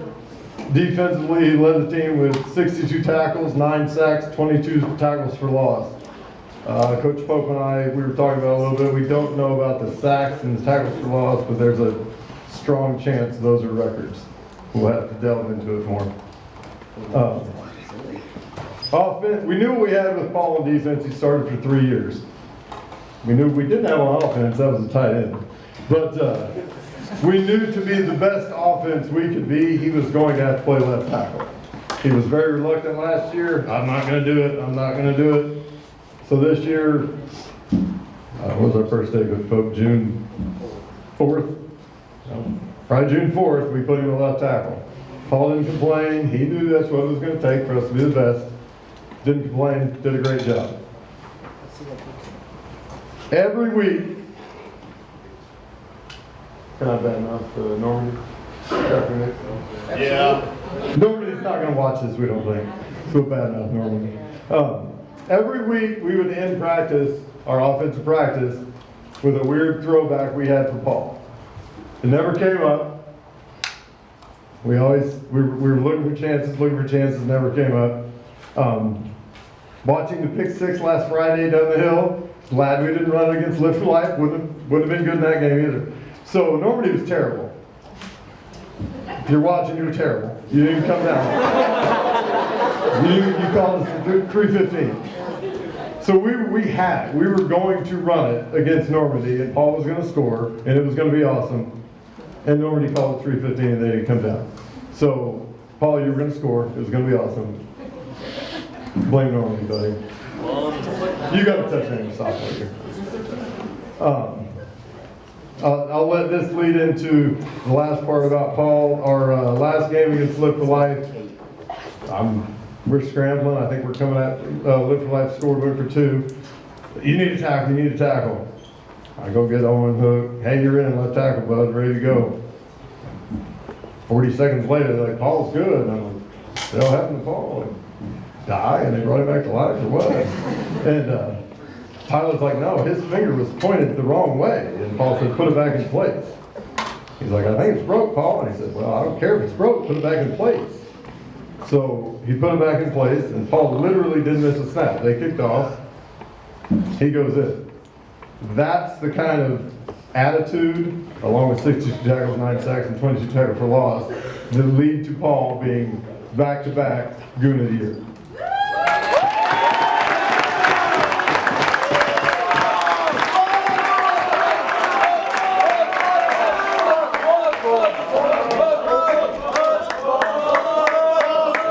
Too many times that I get to talk about a big man, but Jake Warren, come on down.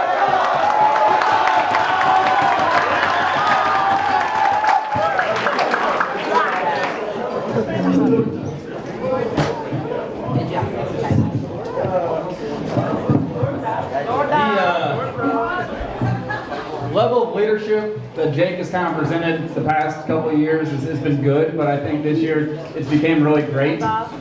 He's had a couple people in front of him kind of guide the way for that, and I think that he's really embraced kind of taking that mentorship to the next level. My favorite memory of Jake was in the Live for Life game, and not many of you guys probably saw it, but normally we do our warm-up with our dragging knees and everything, and there was a vulgar moment there, but I've never heard any better dragging knees out of a team, and I think that Jake led that, and it was kind of one of those moments where I'm like, we're here, and like this is going to be a legit ball game, and some of it's just those off the field and on the field moments that he kind of brings in, but so I'm going to stick with my script here. Jake Warren's a player whose dedication, grit, and love for football, they've truly been inspiring for me as a coach. He's the kind of athlete who understands that success doesn't come overnight. He's worked for so much of what he has. It comes from a countless amount of hours in the weight room, early mornings, long training sessions, and really an unwavering commitment to improving with every opportunity that was presented to him.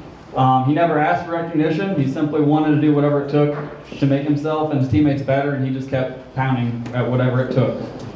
Jake embodied the heart of a football player. He had toughness, resilience, and an unrelenting passion for the sport and attempting to pancake more kids than Jacob Schweiger did last year. I did look over film today for a pretty good while, and I counted you at 50, but I mean, I might need to recount to reach Jake Schweiger's numbers, but 50 is still pretty impressive there. He also had 35 tackles on defense as a D-tackle, 10 solo, and 25 assists, 2 sacks, 4 tackles for loss, and 1 forced fumble, as well as a fumble recovery. His effort, leadership, and love for the game made an impact on every player in our program and helped grow the culture of St. John football. His dedication and grit will leave a lasting remark on this program, and we're grateful for everything that he poured into St. John football. Jake, thank you for everything. You've set the bar high for future generations, and we can't wait to see your successes. Also, I want to congratulate you on being the 2025 Hog of the Year.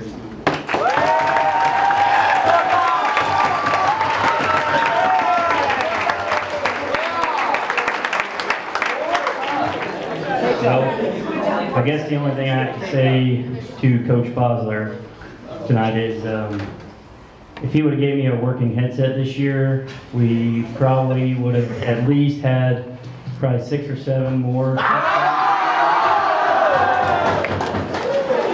He was getting me a little bit, so I had to get him back. Madden Wolf.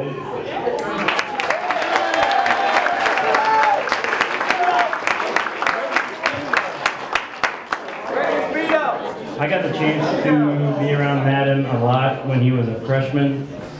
We played golf together, and I think at the time he was bald. Is that correct? And I was lucky enough to be with him for his senior season. Ever since I graduated, I wanted to get back and have a chance to coach a senior class, because you could just tell that this was a special group. Madden was a key piece to that and to this team's success. He was a two-way player on the offensive and defensive line, which can definitely take a toll on you. And he battled through some injuries, but did not let anything stop him from being on the field. On defense, he had 37 tackles with 12 TFLs, and he also recovered 2 fumbles. He was also part of an offensive line that rushed for over 2,500 yards. Madden is a very passionate kid and shows that in everything that he does. He will do anything you ask him to do and will give 100% effort at all times. I believe Madden is going to be very successful in whatever he does after high school and for the rest of his life, especially if he can cook like his dad. And I was debating about bringing up this day at practice. It was a cold Thursday morning.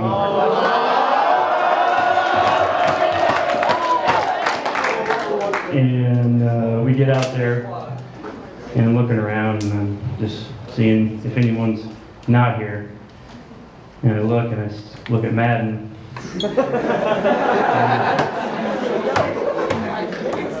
He's wearing this Speedo. And that's all I'm going to say, because I think Luke still has nightmares from that morning.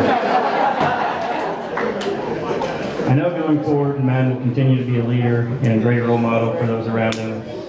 We thank you for your dedication to being a St. James football player. You will be missed, and good luck in wrestling and golf, and congrats on your deer this weekend. Yeah, so when I talk about forgetting memories, was it the Central game that you found out? So we've got 8 headsets, and one of them, the microphone doesn't work. Whatever game it was week 5 or 6, I don't know. 8 in at halftime. Are you guys mad at me? What are you talking about? I've given you like 4 plays and nobody's even talking to me. Well, the microphone doesn't work, so he's talking to himself the whole time. I forgot to tell him. So again, memories that just come up that you forget about it. Great. So we got one more senior. I want to recognize Carter Hopenmiller.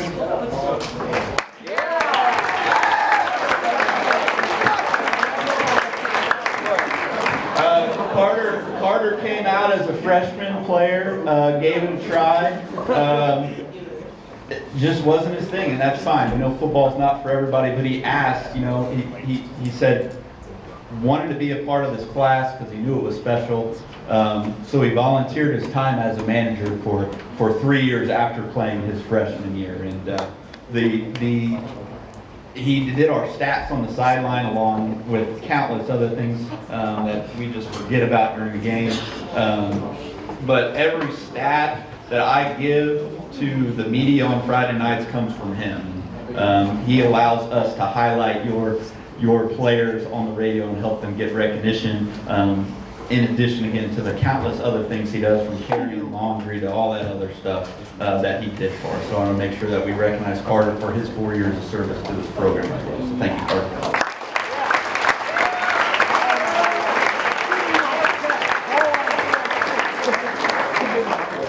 All All right, so the last thing we're going to do, I know Coach Bowles wanted to get home and watch his Cowboys lose. I want to bring up all the seniors one more time. Every senior football player come up one more time. We got one more thing we want to talk about, and we've got one more award to hand out.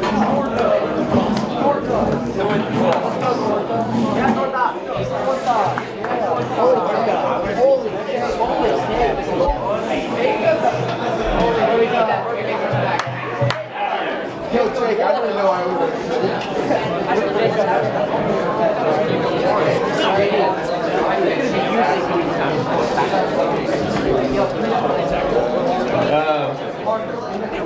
On behalf of everybody up on this side of the room, and I think on behalf of all of the parents, just want to thank this group of seniors.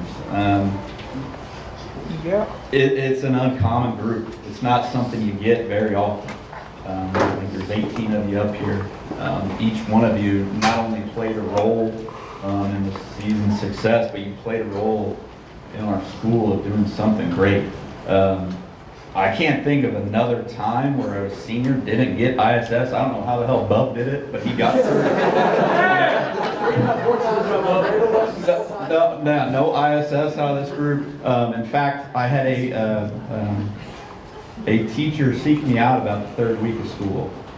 And he, Coach, I want to talk to you about the football players. And it's a teacher I don't see very often, and she's very soft-spoken. And when she comes to me, it usually means that I'm going to be mad at some guys.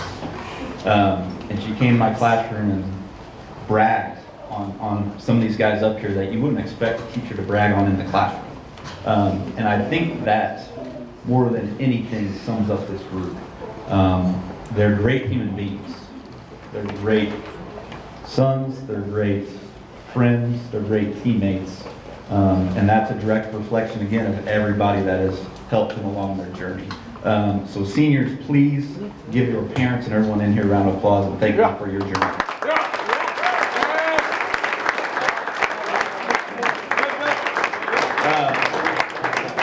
There's so many, like I said, we can sit up here for hours and talk about all these guys. Really, I'm kind of dragging it out. I don't want this thing to end. Senior parents, I think they feel the same way.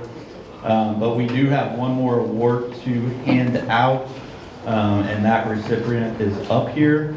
And that award is the Andrew Marzucco Loyal and True Award.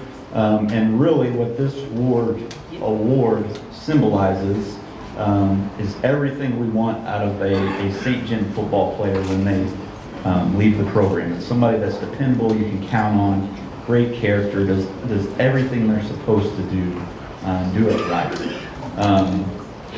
And each and every year it's hard to narrow this award down because we have so many willing, qualified candidates. This year when we started talking about it as coaches, we didn't even know where to start. And we started talking, and I think if we would have settled where we wanted to settle, there would probably be fewer coaches up here because we would have went to war for the guys we wanted.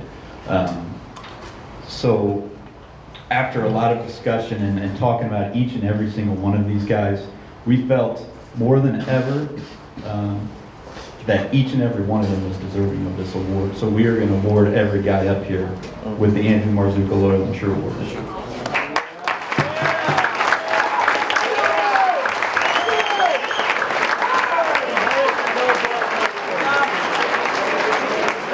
So instead of a plaque, we got you guys all medals. Again, I want everybody, especially young players, to look at these guys up here. We talked about winning is important, but it's not the most important. I think what these guys have done in the 4 years that they've been here is as close as you can get to what this thing's supposed to be about. They have taken this program, their program, to a whole new level, on the field, off the field, in the classroom, and everything they've done. We talked a few years ago about resetting the standard of St. John's football, and all of these guys up here have done that. So please join me one more time in recognizing these guys for everything they've done.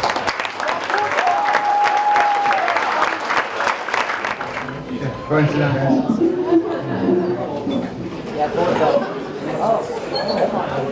Definitely a great season for our football team. 9-2 is one of the better records we've had in a long time. You know, I think everything is perspective, of course, and relative, but in the 25 years I've been here, I think we've only had 2 losing seasons, which is incredible, first of all, to say that about our program, but then on top of that, say that 9-2 is one of the best records out of those 23 winning seasons. Says a lot about this senior group, and not just the seniors, but the underclassmen that contributed as well. It was definitely a fun season. I know Dr. Boyd and Mr. Schnabel and I, we always rode to the football games together and back with Tyler Brown. The 4 of us would go to dinner and then we'd go to the game. And we really enjoyed watching the football team. We always do. I've only missed 1 game in 25 years. But this group was something different. It was special and it was fun. So before we go, just we're going to do a 50-50 drawing. We're going to draw for the banners. But before we do that, if you were an award winner tonight, don't leave until I get your group pictures. I'll take a football award winners group. I'll take emeralds and a cheer, just in case the newspaper wants that. So do not take off if you were an award winner tonight. I'll take your picture in the comments. All right, with that being said, 50-50 drawing. Look for last year that I called that before I missed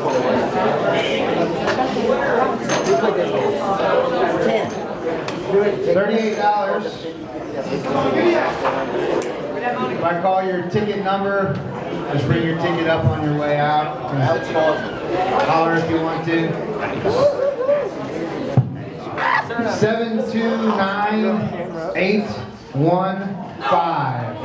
729-815. If you want, you can just come on up. All right.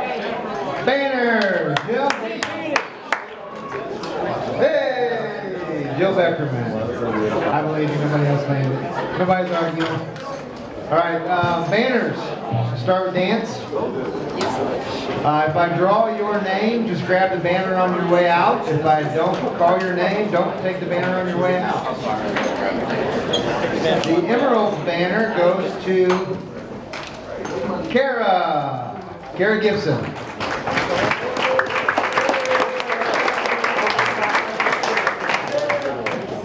The cheer banner